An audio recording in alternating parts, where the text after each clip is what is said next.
Just to go quickly over what we did last week. The second law, I am sorry about the and signs again. I think it's only this slide. So the entropy of a system plus the entropy of the surrounding needs to be always bigger than zero for it, or equal to zero for it. It's feasible and irreversible or reversible reaction, respectively. So the total entropy equals the total entropy of the surrounding plus the summation of the increase in the entropy of the surroundings, which is so entropy of the system plus the surroundings. The entropy of the system is the change in entropy of the system is between S1, the final entropy, and the initial entropy. S2 is rate at which entropy of a fluid leaves the steady flow for let's say pipe flow or a heat exchanger. S1, rate at which the entropy of a fluid enters the steady flow device. Q is the surrounding, and the T is the temperature of the surrounding. And the total entropy equals the S2 minus S1, the change in entropy of the system, plus the summation of the change in entropy of the surroundings. And both entropy change terms here have the unit kilowatts per Kelvin or kilojoules per kilogram per Kelvin. So kilowatts per Kelvin for entropy change of a system without needing to know the number of kilograms. So basically it's energy balance, and kilojoules per kilogram if you're calculating for a specific amount of material. So from there you can calculate enthalpy feasibility. To continue from there, the total entropy change can now be used to investigate reversibility and the reversibility of non-cyclic processes. Now we covered this slightly before, but what is inconvenient is that the reversible pathways must always be found using this system. Right? So that's why you'll move on to Gibbs free energy at some point. And the surroundings are always to be considered in the analysis. Since the surrounding always contributes to the total entropy change in the same way, it should be possible to express the contribution in terms of system properties. So because it always needs to consider the surroundings. Again, your coffee cup, heat leaving your coffee to the surroundings. So the goal is to express the second law in terms of state variables only, and hence the change in system entropy plus the change in entropy of the surroundings. Any heat transferred to and from the surrounding leads to the following entropy change. Right? So you know this law applies to any entropy change to the surrounding. Change in entropy equals the change in heat over the temperature of the surroundings. So that's where you get your entropy equation from first principles. You always try to work from first principles because that way you don't make mistakes, and also it's easy to get marks. And it shows understanding and you understand better. The heat transferred from the surrounding is supplied to the system and vice versa. So ds of the surrounding equals negative dq to the system, changing the temperature, changing the heat over temperature. And if the heat is transferred reversibly between the system and the surroundings, the temperature of the system and surrounding must be equal. It's reversible, so at equilibrium they will be equal. ds of the surrounding equals dq, negative dq of the system over temperature of the system. This, again, in your notes you'll find a more detailed approach, but just for the sake of this lecture we're going to summarize it a little. So substituting this into the second law, we know that the change in entropy of the system minus the dq, the change in heat of the system, over the temperature of the system is larger or equal to zero. The entropy change of the surrounding is now related to change in the system. Right. So dropping the index, since everything's now in terms of system parameters, you get ds minus dq over t. So everything in this case, it's just for convenience, everything in this case is for the system. Hence ds is larger or equal to dq over t. You've seen this before. dq is smaller or equal to tds, the change in entropy multiplied by temperature. So assuming any volume work is transferred reversibly, then the non-flow energy equation is given by dq equals du. So change in heat equals the change in internal energy plus pressure multiplied by the change in volume for the amount of heat caused by volume work. You've seen this before. So substituting this into the above equation, you get du plus pdv minus tds is smaller or equal to 0. So this, from there, if the different parts of this closed system are the same, so temperature and pressure, then the differential becomes du with respect to T and P plus d Pv with respect to T and P minus d Ts with respect to T and P is equal to or smaller than 0. So this is your heat. So d, if you simplify d multiply the change in U plus Pv minus Ts with respect to temperature and pressure. So with respect to temperature and pressure, remember that, because these are state variables, is smaller or equal to 0. Remember, Pv equals nRT. If T, if you know T and P, you can always calculate V. They always change with respect to each other. It's just phase behavior, quite simplified. Enthalpy has previously been defined as H, which is your enthalpy, equals U plus Pv. You've seen this before. Substituting the latter into the former, so U plus Pv, you get dH minus Ts with respect to temperature and pressure is smaller than or equal to 0. But we know that G, Gibbs free energy, equals H minus Ts, which leads to the change in Gibbs free energy with respect to temperature and pressure is equal or smaller than 0. This is where the Gibbs free energy comes in. And this applies to systems and not initially in phase or chemical equilibrium. So the Gibbs free energy you try to minimize this Gibbs free energy to reach equilibrium for any process. Where that comes in useful is, let's say you have a chemical reaction, you have a specific or a chemical phase behavior. Let's say you have this gas, you increase the pressure to go above its dew point. So let's say half the gas is converted to liquid, and you, at the point where the Gibbs free energy is minimized, it's the smallest amount. That is the point of equilibrium. So from there you can calculate how much, what's the pressure, what's the temperature, what's the density, what's the mass, as long as you know two of the properties. So that's the reasoning you need Gibbs free energy. Again, you're not going to be using that for a couple more years, or rather next year actually. Such system moves towards equilibrium irreversibly. So all you need to know is what is Gibbs free energy. Yeah. In such a way that change in Gibbs energy, change in G, is smaller than 0. So the point of equilibrium always lies in the direction of decreasing Gibbs energy. So you're minimizing Gibbs energy.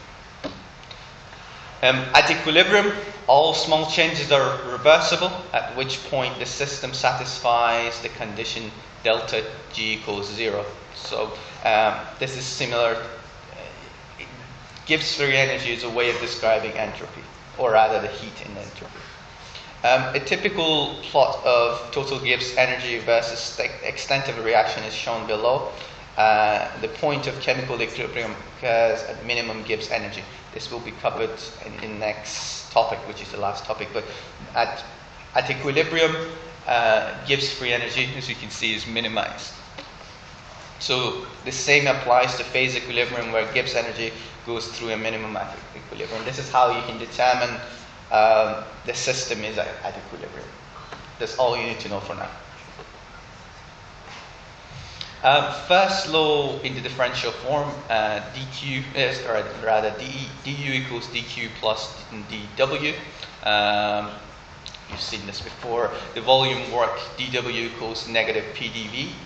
So the equation below was developed earlier. We saw that the change in entropy is larger or equal to dq over t, and dq is smaller or equal to tds. So substituting for heat and work into the first law, you get du equals or smaller than tds minus pdv. So this shows that the internal energy is fundamentally a function of S, entropy, and volume. So U equals U with respect to S and V. These are natural variables for internal energy, entropy S and volume V. So your internal energy is a function of entropy and volume. That's something to remember, and you'll start to understand that. But so if the volume changes, entropy changes. Because if you do change the volume, you change the disorder of a system. You make it disordered.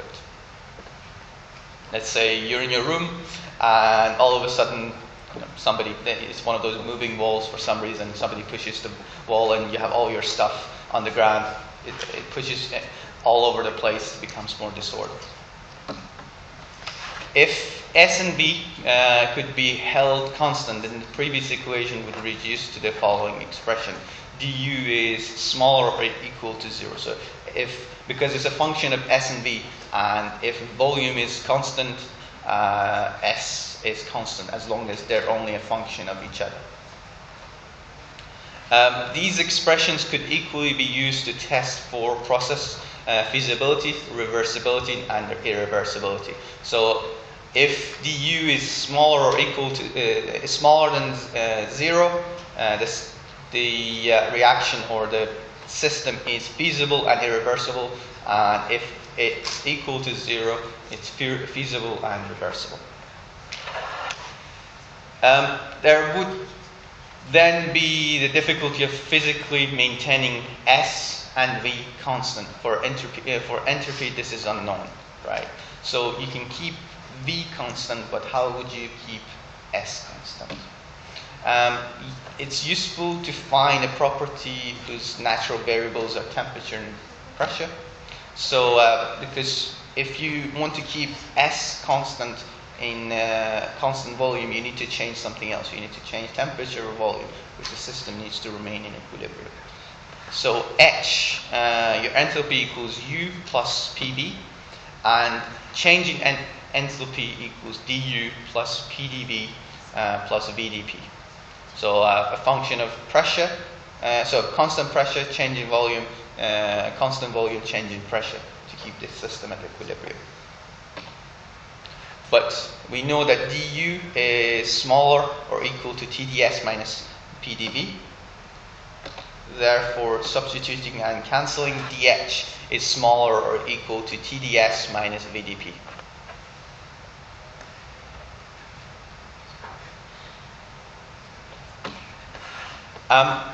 This shows that enthalpy is fundamentally a function of S and P.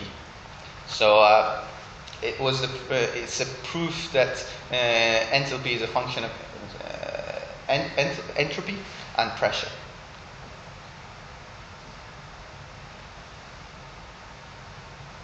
Changing entropy, changing pressure.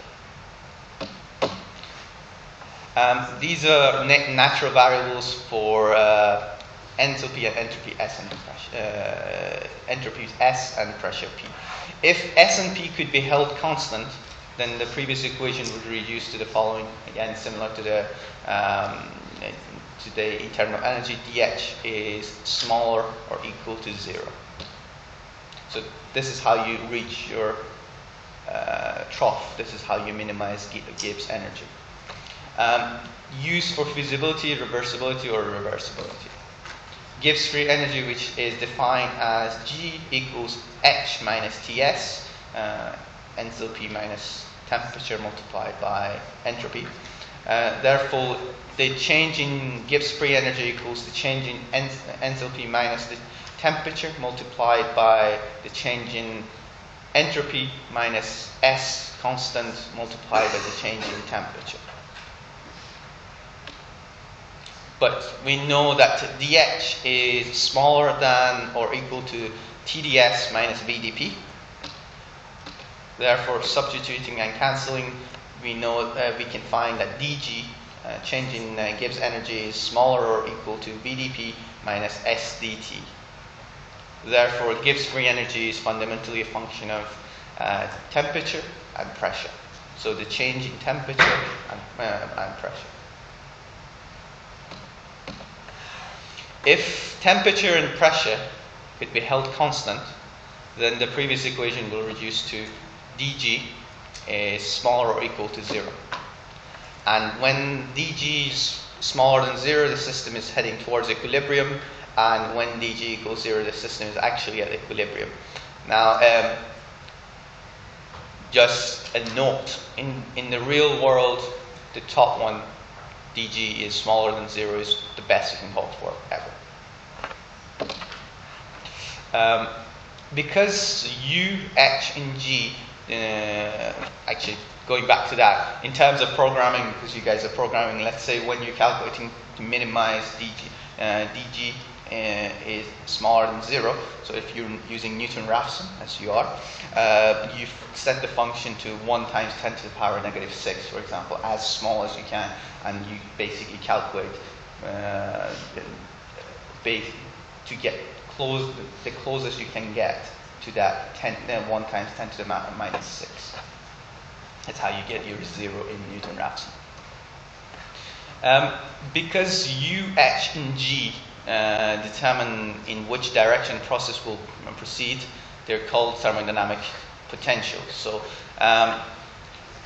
if you know the internal energy, if you know enthalpy, or if you know the Gibbs free energy, you can find out where the reaction is going, how the system is going to behave. That's all you need to know for now. Gibbs free energy is the best thermodynamic potential, since with many chemical processes, temperature and pressure are controlled. So if you're working in any chemical plant, let's say a refinery, you're always controlling temperature and pressure. Volumes a lot of the times are constant. It's not piston movement, it's just a system. So you can find out how the system will behave based on Gibbs free energy. Now, in reality, you will never use this, because somebody like me has sat down and programmed this into a thermodynamic model, which is then taken into a simulation model, a simulation system like Aspen HYSYS, and you just press the buttons and you get your answer. But if you don't know how it works, then you'll choose the wrong options and press the wrong buttons, and you'll be like many other engineers who then come to us and make a lot of money off them. It has already been shown that if F is any property, so if you take F as any property, it's just the random function, and X and Y are 2 other properties, so again, just a mathematical approach to it, then the total differential dF is given as a sum of 2 partial changes. So dF, so the total change, equals the infinitesimal change in F and the infinitesimal change in X. So this is, just imagine this as a graph, as a functional graph. With respect to Y, and dx, with respect to Y and the change in X, plus the infinitesimal change in F and the infinitesimal change in Y with respect to X and the change in Y. So imagine this graph effectively. So this equals to dF equals mdx plus ndy. So it's pretty much mathematically explaining what happened in the previous derivations, if it makes more sense to you. But you need this to drive the Maxwell equation.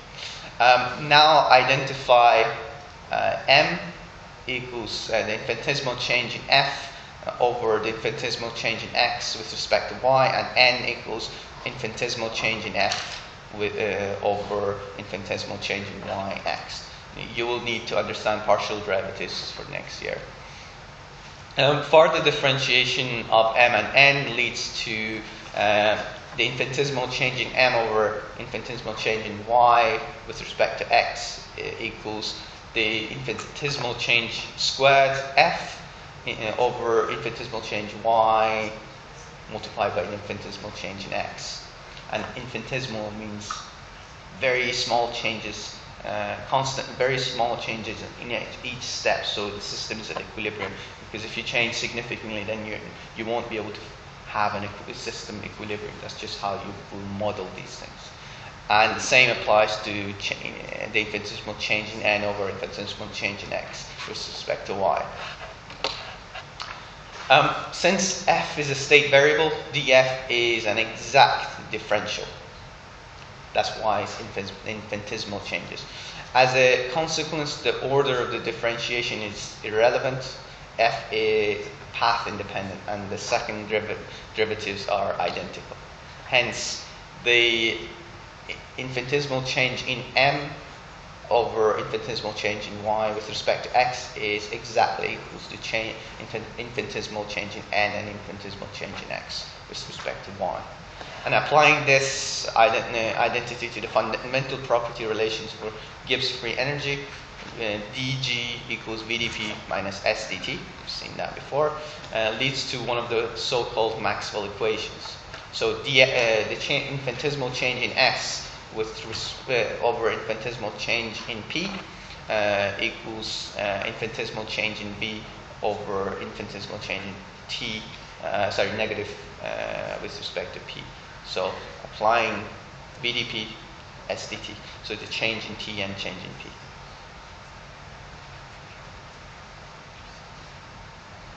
Yeah.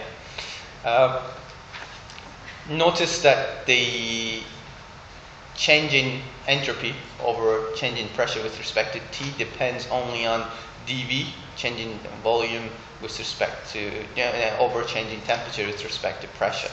So constant pressure, constant temperature.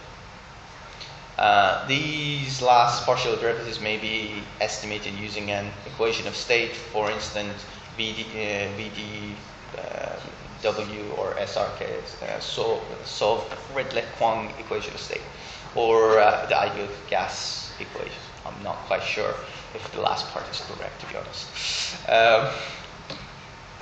Since the right-hand side of the Maxwell equation is closely related to the coefficient of thermal expansion, it means that Maxwell equation in alpha thermal expansion may also be used to find ds over dp with respect to T, constant temperature. So a general expression will first be developed for delta S, change in entropy, then it will be applied to the ideal gas system. So for a closed system containing a single component in a single phase, there are two independent variables. If these are chosen to be temperature and pressure, so this is a closed system, two independent variables, temperature and pressure, you know these two, then all other system properties are the function of temperature and pressure. The volume doesn't really matter, because if you know temperature and pressure at any one point, you can calculate volumes and any other property. The differential, remember, PV equals nRT, just for now, that's all you need to know. The differential entropy, molar entropy, is used in order to avoid the system size dependence. So in reality, when you're running simulations or things like that, you try to use molars system, so you don't have to consider the size, because if you consider things in kilograms, then you have to consider density and the size of the system. But the data you always get is in kilograms per second, whatever, so it doesn't really apply to the real world. But to calculate the principles, you're always working in molar entropy. So ds equals the infinitesimal change in S over infinitesimal change in T at constant pressure with respect to P, multiplied by the change in temperature plus the infinitesimal change in entropy over infinitesimal change in P at constant temperature with respect to T dP. To find the desired expression for the system delta S, integrate the above. But first, the partial derivatives must be eliminated in favor of measurable properties. So we know that enthalpy is a function of S and P, and dH equals TdS plus VdP. Therefore, if you divide this functional property relation by the change in temperature while you keep pressure constant, leads to dH, infinitesimal change in H over infinitesimal change in T at constant pressure equals T multiplied by the infinitesimal change in S over infinitesimal change in P with at constant pressure.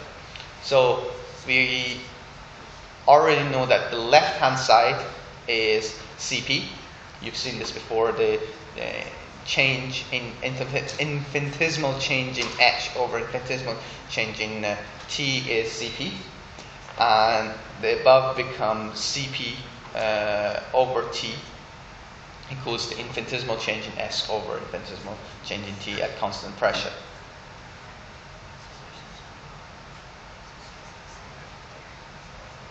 So entropy changes with temperature at constant pressure, which is dependent on heat capacity. Now, a lot of the times in this course, we've considered heat capacity to be constant. In reality, it's not. It changes with temperature. So that's just something to know again. The second partial derivative can be found using the Maxwell equation. Infinitesimal change of S over infinitesimal change of P at constant temperature equals negative infinitesimal change in V over infinitesimal change in Tp at constant pressure. Again, notice that entropy changes with pressure this time. So if you change the pressure, you change the disorder. The isobaric thermal expansion coefficient alpha equals 1 over V, change in V, infinitesimal change in V over infinitesimal change in T with respect to constant pressure, and infinitesimal change in V over infinitesimal change in T at constant pressure equals V alpha.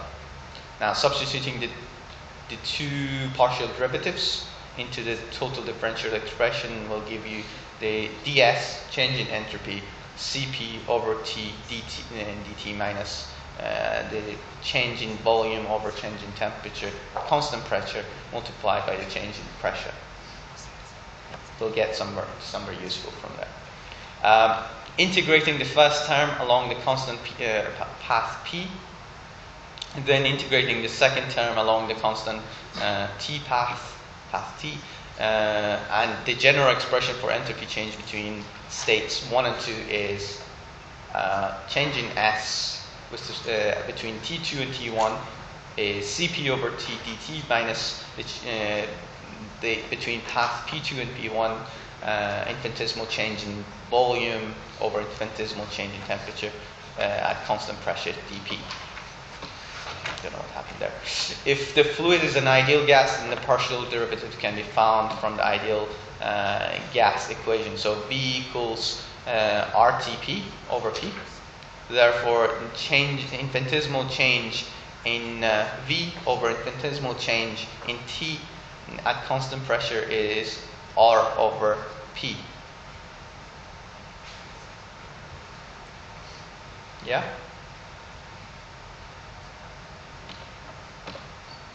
And if you substitute that, you get the change in S T2 between T2 and T1 multiplied by Cp over T dt minus minus the integral of P between P2 and P1 of R over P dP. So the change in pressure. Again, this is an ideal system, hence why it became R over P. It's ideal. So it's at equilibrium. Assuming constant heat capacity, this becomes the delta S equals Cp log of T2 over T1. I think it's becoming a lot easier now to follow. Minus R log of P2 over P1. Hence, the change in entropy S2 minus S1 equals where change in entropy is S2 minus S1. And the same result can be driven starting with the definition of entropy. So if you go back and start with the definition of entropy, ds equals dq over t for a reversible system, integrate along some reversible path, so 2 and 1, any reversible path. Then dq over t of a reversible path. The combined gas law can be applied between any of the two states. The first alternative is found by eliminating the temperature ratio. You eliminate the temperature ratio in favor of pressure and volume ratios as follows. So you eliminate the temperature basically and replace it with pressure. So delta S is Cp log of P2 V2 over V1 P1 V1. Yeah, this is from the ideal gas law. Minus R log of P2 over P1. Hence, the change in entropy equals Cp log of V2 over V1 plus Cp minus R log of P2 over P1. I think that's just simple algebra. Yeah. And the delta S equals Cp log of V2 over V1 plus Cv log of P2 over P1. The system entropy change in terms of pressure and volume.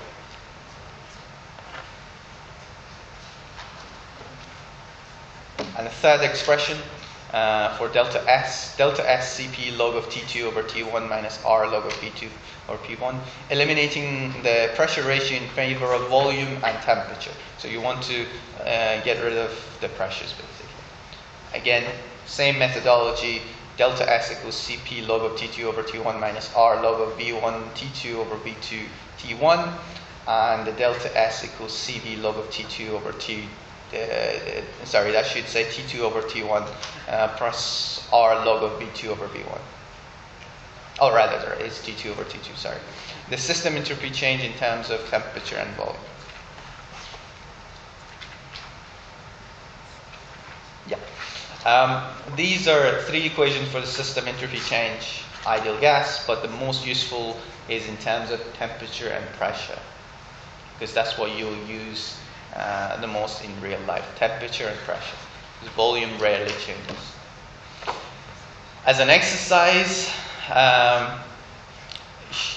show that the same general entropy change expression in terms of temperature and pressure can be obtained, but starting with delta S of the system between the path 2 over 1 dq over t, reversible. Everyone's bored. I'll go over this and get to tutorial questions. Consider a two-step process shown below. So from T1 to T2 and from P1 to P2. Find the isobaric entropy change from 1 to 1A. So constant pressure T1 to T2. And find the isothermal entropy change from 1A to 2. Add the total parts together to get the entropy change from 1 to 2. So the delta S 1 to 2. It's effectively a vector. What is needed to find the isobaric entropy change from 1 to 1A is to integrate the expression below. So the delta S 1 to 1A equals the integral of 1A over 1 dq over t, reversible for isobaric process, it's constant pressure. And for an ideal gas undergoing a reversible isobaric process, it has been shown that dq, so the change in molar heat equals the change in molar enthalpy. So delta S, remember we work in molars. Delta S 1 to 1A equals the integral of 1A over 1 dH over T, reversible isobaric. And for an ideal gas, dH equals Cp and dt. And we're going to take Cp equals constant again for this course. So just a note, if you're not taking Cp to be constant, again, this doesn't apply to this course. When you're always going to use some kind of programming approach or Solver or Excel to do it. Usually you just program it. what you're basically doing is you're integrating with respect to the change in CP. So every time you have CP changing every time, and you calculate the edge with a different CP every time. And you can, what you do is you create a sum of all that, summation of all that. So that could be Newton-Raphson, but in reality it's an algorithm called simplex. Again, if that's the kind of route you wanted to go to. Delta S1 minus, between 1 and 1 A equals CP, so constant, your CP is constant, you take it out of your integral, dt over t, therefore is CP log of t2 over t1. By simple maths. And integrating the expression below to find the isothermal entropy change, the change in entropy 1A to 2 equals 2 over 1A dq over t, and it's a reversible isothermal. So for an ideal gas undergoing a reversible isothermal process, we know that dq equals negative dWv, so volume work, equals pdV. Therefore, the change in entropy between 1A and 2 is the integral of 2 over 1, between 2 and 1A pdV over t. And since we know that it's with respect to dV over V, therefore it becomes the change in entropy 1A to 2 equals R log of V2 over V1A. And this second step is isothermal for an ideal gas. So P1A V1A equals P2 V2, and the previous entropy change becomes the delta S 1A to 2 equals negative R log of P2 over P1A. But the first step was isobaric, so P1A equals P1, and the delta S 1A to 2 equals negative R log of P2 over P1. So in summary, the change in entropy between 1 and 1A is the change in entropy 1 to 1A equals Cp log of T2 over T1. So T2 over T1 change. And for the change in pressure, it's negative R log of P2 over P1. And if you add both together, you'll get the change in entropy 1 to 2 equals Cp log of T2 over T1 minus R log of P2 over P1.